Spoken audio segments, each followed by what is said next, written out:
wabarakatuh. Kembali lagi di Gen Bincang, Genbi Bincang-Bincang.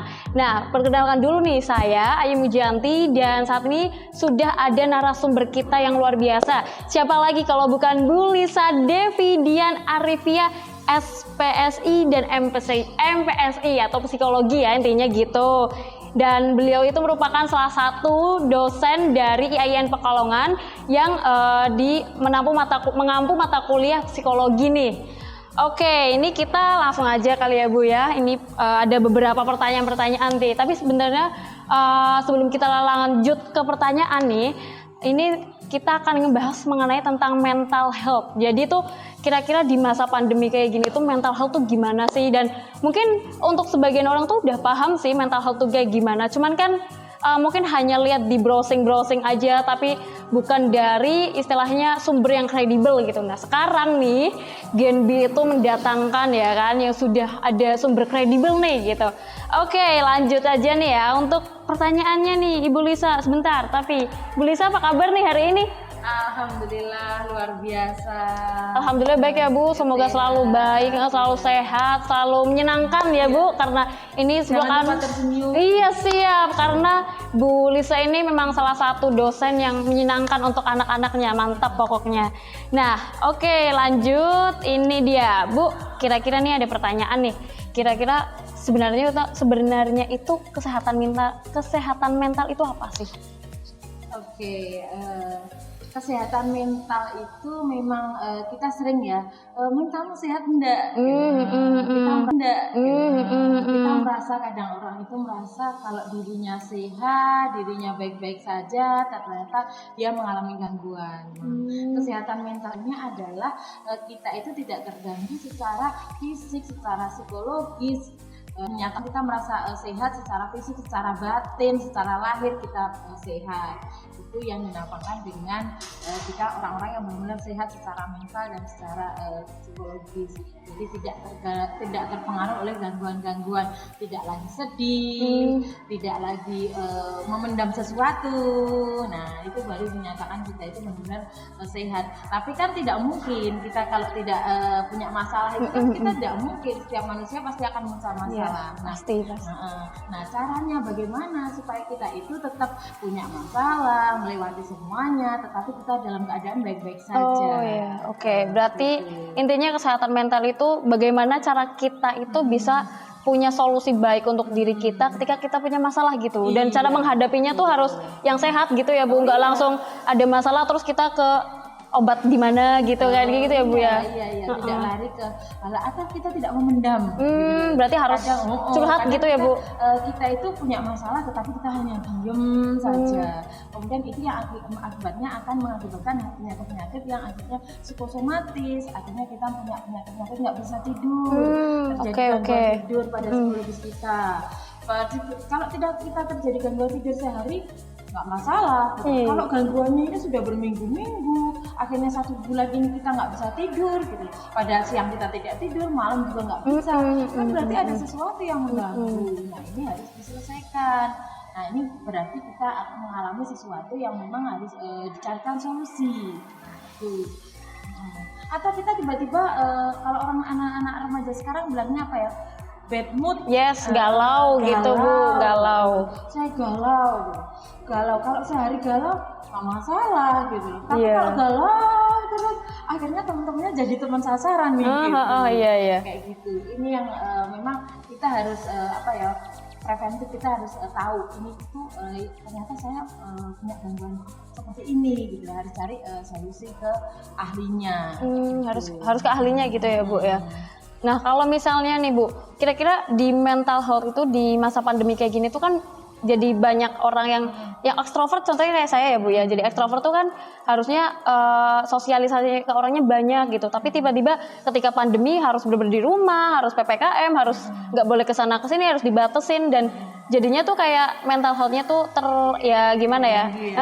Ada perbedaan gitu, jet lag gitu ya Bu ya. Terus kira-kira tuh untuk teman-teman yang kayak ekstrovert kayak saya nih, seberapa pentingnya coba Bu mental health ketika di masa pandemi kayak gitu kira-kira Bu? Kita masuk ke ranah ekstrovert ataupun introvert.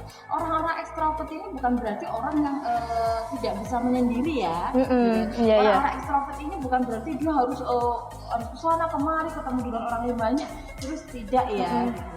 Tetapi orang-orang introvert itu kan dia bisa berkomunikasi dengan banyak orang. Ketika pandemi kayak gini kita dibatasi, tidak bisa keluar rumah, harus di rumah, kemudian harus WHF, kerja di rumah, belajar di rumah, kita bisa lakukan. Sekarang kita punya banyak sekali fasilitas yang memadai ya. Misalkan kita bisa buka internet, kita komunikasi dengan banyak orang, kita punya gadget, kita komunikasi dengan banyak orang gitu. Tidak hanya berdiam diri saja gitu. Jadi walaupun kita di rumah, aktivitas kita tidak kemana-mana, tetapi kita tetap bisa berkomunikasi dengan banyak orang.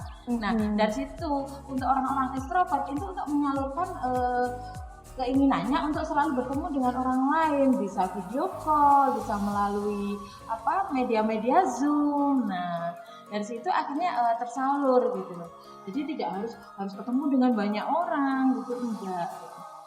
Nah, kalau misalnya untuk yang teman-teman di rumah tuh kayaknya masih juga beberapa nih bingung juga ya Bu, kayak emang apa ya, mental health tuh apa sih? Kan kebanyakan orang tuh lebih cenderung menggarisbesarkan kesehatan yang di luar, yang fisik aja gitu Bu. Yang fisik yang harus benar-benar kelihatan, misalnya tangan patah, tangan itu baru penting gitu. Kalau mental health tuh kayaknya masih belum sepenuhnya orang-orang tuh pada paham pentingnya mental health gitu loh Bu.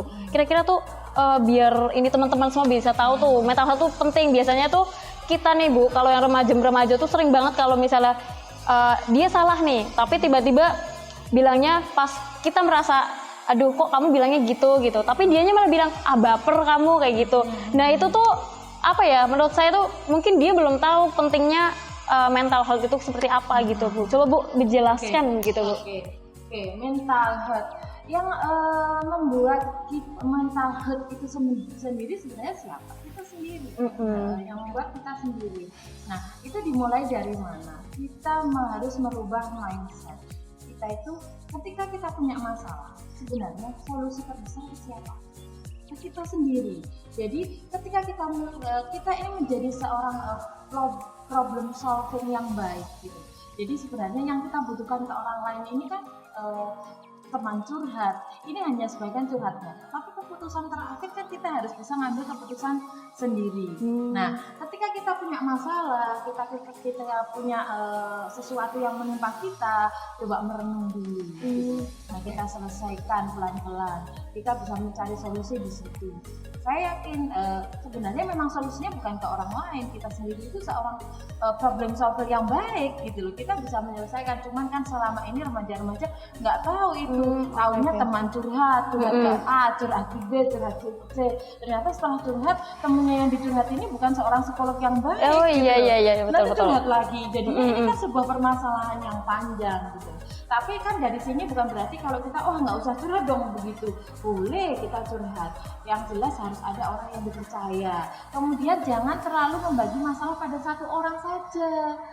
Biasanya kalau kita sudah satu orang, semuanya orang itu ketika kita tidak dengan orang ini kita tidak bersahabat lagi atau kita ada masalah, ya kalau dia tidak cerita masalah kita ke orang lain, kalau dia menceritakan masalah ke orang lain, ini yang membuat kita jadi membuat kita kepercayaan yang kurang, membuat kita malah justru menjadi saya tidak punya apatis dengan orang lain gitu. Nah itu yang menyebabkan.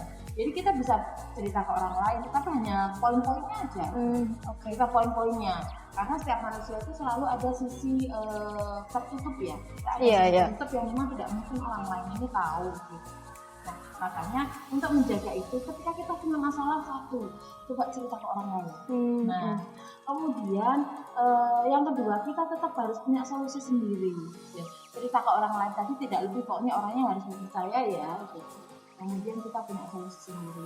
Kemudian coba kita religiositasnya kita tingkatkan. Itu poin penting banget.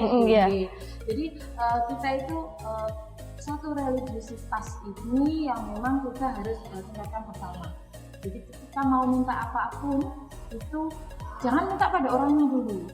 minta sama Allah dulu baru orangnya. Gitu. Minta yang punya baru orangnya. Kita kan orang-orang ini kan hanya sebagai sarana. Misalkan kita minta nilai yang baik nih ketika di kelas, ya Allah semoga Bu Lisa ini kasih nilai A deh ke saya. Selalu A.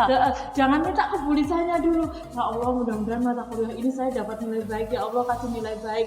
Terus kita doa, ya Allah semoga Bu Lisa kasih nilai baik dong, gitu lah. Iya betul gitu. betul. Jadi kayak gitu biar kita selalu punya. Dan yang keempat, usahakan jangan jangan memendam masalah tadi. Kita apapun masalahnya jangan dipendam sendiri, harus ada solusinya, harus segera dicarikan solusi. Karena ibaratnya kita itu manusia itu seperti halnya gelas ini kan ukurannya porsinya cukup ya, satu gelas itu. Ketika kita tuang air ada penuh, ketika kita tuang air, kalau kita tuang air terus sampai melebar kemana-mana, ini ibaratnya yang masalah kita. Oh iya. Tapi makanya gelas ini jangan sampai penuh. Gelas ini ketika sudah mau penuh, ayo kita tuang dulu deh gitu.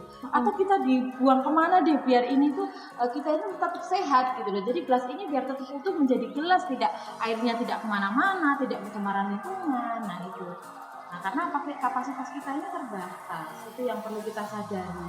Jadi kalau kita memendam masalah, kemudian memendam masalah lagi, akhirnya yang ada yang muncul nanti adanya halusinasi, adanya depresi, adanya stres. Stres ini, depresi dimulai dari stres yang ringan. Kamu stres ringan, kamu timbun, stres ringan ditimbun, jadinya depresi. Kalau sudah depresi, ini punya mengakibatkan penyakit psikosomatis. Penyakit psikosomatis itu apa? Kepala pusing terus, setiap kali ketemu temennya pusing pokoknya dulu. Kemudian badan ini tiba-tiba demam gitu. Udah minum paracetamol tetap demam gitu. Pusingnya nggak hilang, demamnya nggak hilang gitu. Misalkan kayak sariawan nggak sembuh-sembuh, misalnya kayak gitu. Itu kan salah satu penyakit psikosomatis, dan itu sudah berbahaya kalau sudah sampai gitu. Berarti intinya gitu ya Bu, intinya ketika kita punya masalah, kita boleh cerita, tapi kita tidak harus mengharap lebih atas teman yang kita, maksudnya responnya gitu ya Bu. Intinya tetap solusinya ke kita gitu, pendiriannya ke kita lagi gitu ya Bu ya. Oke, intinya kayak gitu. Nah kalau misalnya nih Bu, sebenarnya tuh kalau tadi penyebabnya udah ya Bu, stres gitu ya Bu ya.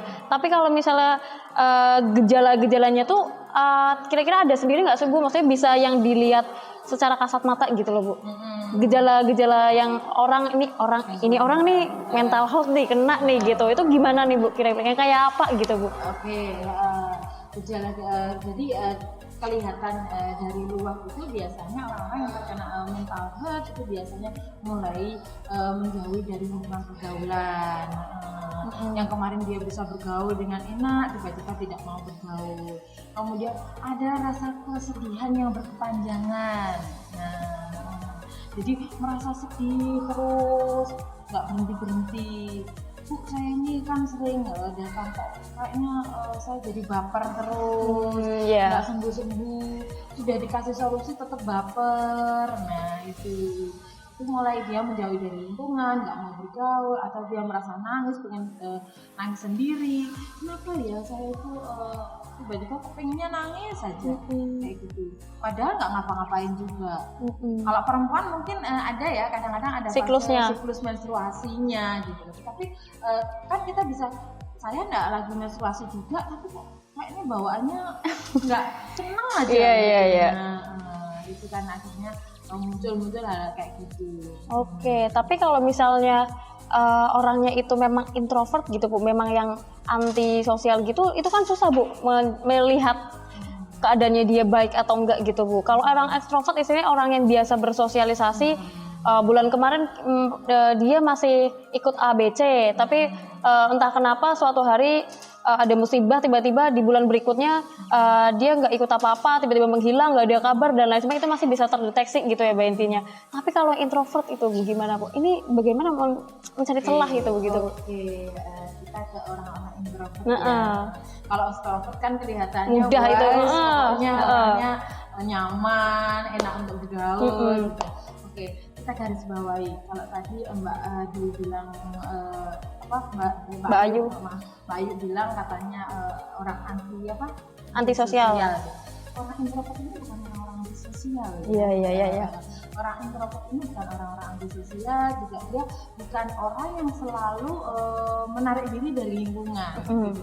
Atau dia pengennya sendiri gitu, bukan. Jadi orang-orang introvert itu karena kepribadian dia yang memang dia juga punya sisi yang dia bisa bergaul dengan orang banyak. Tapi tidak sebesar orang-orang ekstrovert ya. Dia juga bisa bergaul dengan orang banyak, tetapi tidak semudah orang-orang ekstrovert. Kemudian memang dia cenderung untuk lebih diam, bukan menyendiri, dia cenderung untuk lebih diam. Ada sesuatu itu dia rasakan, dia cenderung untuk diam, tidak sampai dia tidak mudah mengekspor seperti orang-orang ekstrovert. Karena orang ekstrovert kan komunikatif, orang introvert kan tidak gitu. Tapi bukan berarti kalau orang-orang introvert ini dia mengalami gangguan mental gitu. Dia caranya dia menyelesaikan setiap masalah yang terjadi pada dirinya mungkin lebih banyak ke diam. Misalkan orang-orang introvert ini, kalau orang ekstrovert biasanya lebih cari solusi dengan dia bercerita dengan orang lain. Kalau orang-orang introvert ini caranya berbeda.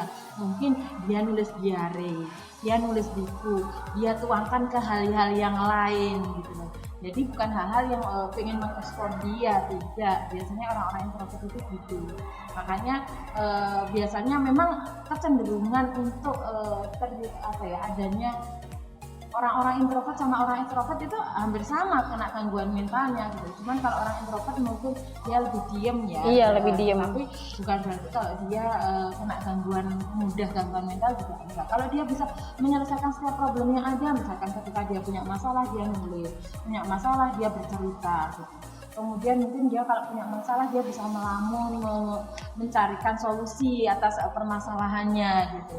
Kalau orang-orang ekstrovert kan enggak bisa seperti itu. Enggak bisa. Menulis saja dia wah enak aja aku cerita aja dar. Iya gitu, plong. Mbak Ayu sudah langsung aja cerita. Udah selesai gitu. Kalau introvert kan aku punya buku, aku mesti buku. Nah, itu caranya dia. Jadi kan biasanya punya kalau sekarang nggak mesti nulis buku ya, mungkin ditulis di handphone atau di handphone, di note. Nanti dia bisa dibukukan itu sebenarnya gitu. Ada kelebihannya. Berarti cocok tuh ya Bu, orang-orang kayak gitu jadi penulis cocok itu ya Bu. Cocok banget sebenarnya. Nah, kalau dia mau menuliskan cerita iya.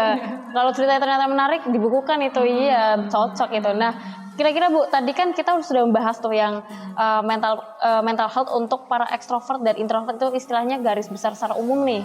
Kalau misalnya kita dicondongkan lagi melihat realita saat ini kan lagi pandemi nih Bu.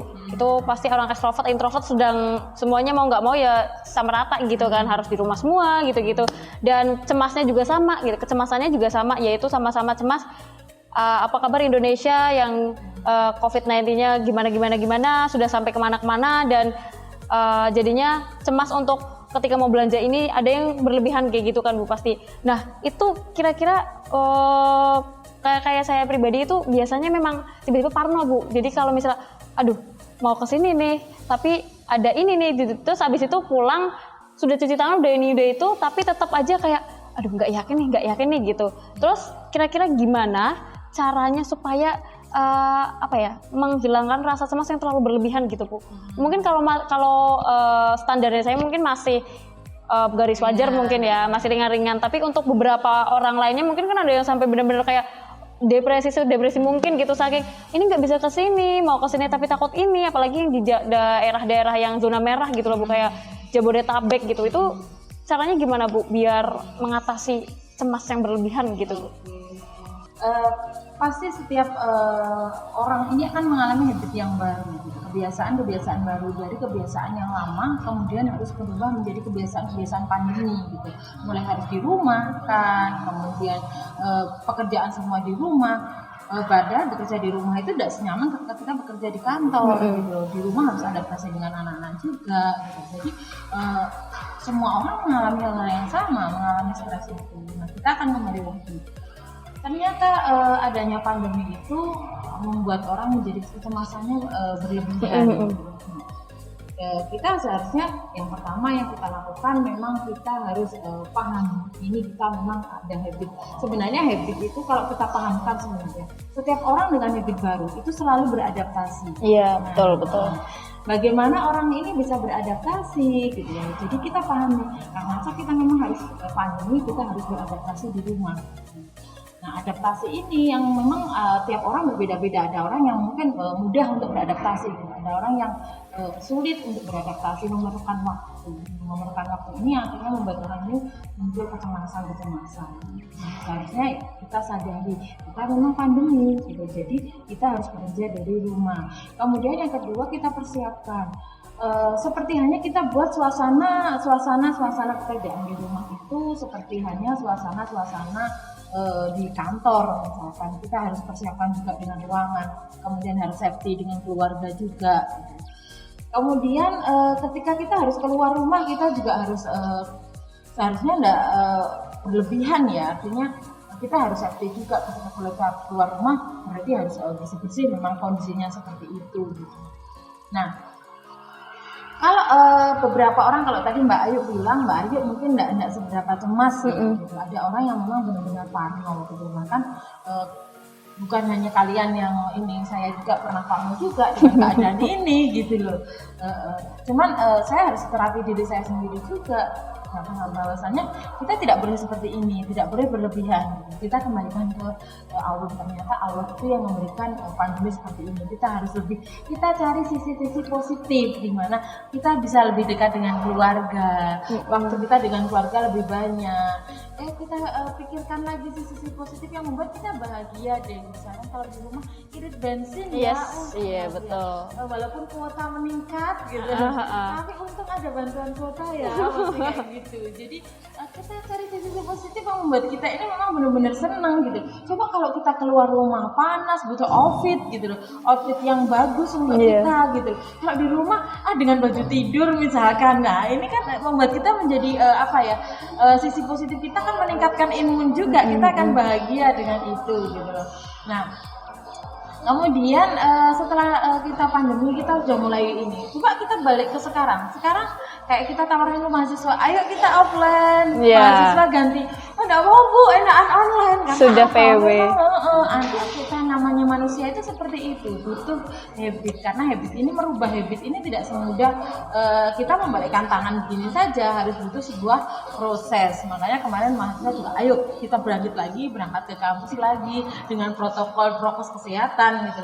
Walaupun kemarin prokes kita juga harus jauh juga jaga jarak, kemudian dengan prokes yang semuanya kita ikuti gitu, dan kita percaya yakin tetap yakin yang pertama tetap sama Allah gitu, karena Allah ini yang memberikan kita pandemi seperti ini. Kemudian yang kedua kita harus hidup sehat, itu yang pasti jaga imun. Iman dan imun jaga ya, Bu. Iman dan imun gitu. Imunnya kita tetap harus dengan mental health, dengan mental yang sehat gitu. Jangan cemas, jangan terlalu cemas. Makin kita cemas, ya kita akan sakit gitu. Nggak usah itu aja, kita kecemasan dengan yang lain kita kan akan sakit.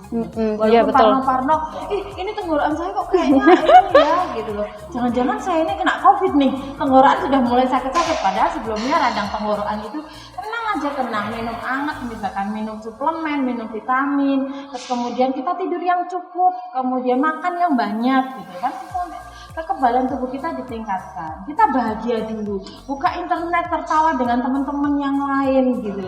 Nah, imun kita meningkat dari situ. Jadi kita nggak tersendiri di rumah, ketemu dengan banyak orang, jangan hanya monoton di rumah aja gitu. Makanya kadang kalau Bu Lisa pikir sekarang memang Allah itu memberikan ujian sekaligus dengan solusinya. Solusinya apa? Dengan teknologi yang sudah sangat bagus sekali, dengan teknologi yang luar biasa yang sekarang sudah berkembang. Nyatanya di rumah kita bisa telepon, mungkin Bu Lisa bisa kontak dengan Ayu, dengan Deva, bisa dengan Novi misalkan. Walaupun di rumah kita ketemu yang guyu bareng deh, kita hari ini guyu bareng, yuk ngopi bareng, walaupun ngopinya sendiri-sendiri gitu loh. Nggak usah di kafe, kita ngopi bareng, kopimu mana? Nah, ini kan sesuatu yang meningkatkan imun kita, health kita, kesehatan kita, mental kita terbangun dari situ. Berarti intinya gini nih teman-teman ya, jadi tuh sebenarnya kita tuh bisa nggak cemas. Mungkin awal-awal cemas itu kayak maklum gitu ya Bu ya, kayak wajar lah manusiawi gitu. Adaptasi, Iya, pasti adaptasi ke teman-teman. Kalau teman-teman pindah rumah atau pindah kampus aja harus butuh adaptasi, apalagi ini memang global gitu. Memang ya jadi terlihatan kayak berlebihan gitu ya mungkin, tapi sebenarnya itu wajar gitu loh teman-teman. Jadi bisa, intinya itu bisa diadaptasikan, teman-teman juga nanti akhirnya bisa terbiasa. Dan sekarang kan teman-teman juga pasti ngaku deh, pasti teman-teman sekarang tuh udah PW banget, udah kuliah online, gak mau kuliah offline ya kan. Nah itu tadi juga bener, Bu Lisa tadi juga udah mengatakan kan kalau nih teman-teman disuruh offline jadi malah aduh ibu online aja kayak gitu. Itu udah salah satu solusi ya Bu, itu solusi yang tidak kita rasakan secara sadar gitu, tapi sebenarnya memang Allah tuh sudah memberikan solusi sendiri gitu. Dan teknologi juga sudah semakin maju. Teman-teman juga sekarang kalau misalnya kuliah bisa sambil rebahan, ayo ngaku yang ini kameranya off, ya. Biasanya kameranya off nih Bu, kamera off, tiba-tiba sudah selesai dia masih di Gmail tuh kan, siapa itu kerjaan siapa. Nah itu salah satunya, kita nggak usah, walaupun di pandemi ambil sisi positifnya nih. Jadi teman-teman masih bensin masih utuh, uang jajan juga masih utuh, paling kuota doang. Tapi kuota juga kadang dibantu kampus. Kuota dibantu kampus, belum kalau nomornya di double sama nomor adik gitu kan. Jadi 50 GB gitu kan ya Bu ya. Itu ada Bu kayak saya contohnya. Nah, itu jadi teman-teman tuh insya Allah nih ya, kalau untuk mental health-nya biar tetap terjaga juga tadi Bu Lisa sudah mengatakan kalau nanti biar tetap terjaga mental health-nya itu teman-teman bisa lihat hiburan. Sekarang udah teknologi udah canggih. Kalian buka YouTube pengen nonton bikin ngakak, nanti keluar yang ngakak gitu kan. Udah gampang ya Bu ya. Terus juga kangen sama temen nih, kangen sama teman-teman juga bisa virtualan gitu. Ngopi bareng, makan bareng, mukbang bareng, apalah itu gitu kan. Nah, mungkin itu tuh yang sudah dijelaskan semuanya sama Bu Lisa itu, nanti semoga bisa bermanfaat buat teman-teman semua. Dan ingat ya, teman-teman harus bisa beradaptasi, teman-teman juga harus bisa berpikir positif gitu ya Bu. Ya, tingkatkan iman dan imun ya. Jadi solusi pertamanya apa Bu? Iman ya Bu ya. Iman dulu. Jadi sering beribadah gitu ya. Jika ada masalah beribadah terlebih dahulu, minta tolong Tuhan dulu baru manusia, yang menciptakan dulu baru yang baru yang ciptaannya gitu, maksudnya itu seperti itu. Oke, mungkin pembahasan kita hari ini tentang mental health ya, mental health, dan kita geser-geser ke masalah kita yang realita ini, yaitu pandemi juga. Tadi sudah dibahas oleh Bu Lisa. Terima kasih Bu Lisa sudah menyempatkan waktunya hari ini ya, ini sangat bermanfaat, benar-benar sangat bermanfaat, apalagi untuk saya. Jadi buat teman-teman juga gitu ya, biar makin terjaga iman dan imunnya. Mungkin Ibu boleh kasih closing statement sebelum kita tutup, benar-benar tutup nih. Monggo Bu. Oke, baik teman-teman yang di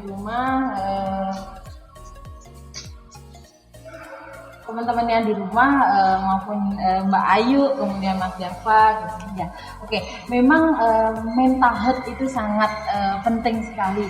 Jangan sampai kita itu menjadi remaja-remaja yang punya kita masih remaja, tujuan kita itu masih panjang, angan-angan kita itu masih panjang. Makanya kita harus punya mental yang bagus untuk mencapai cita-cita kita. Nah, caranya kita menjadi generasi-generasi yang sehat, lahir dan batin. Lahir dan batin ya. Iman oke, mental oke.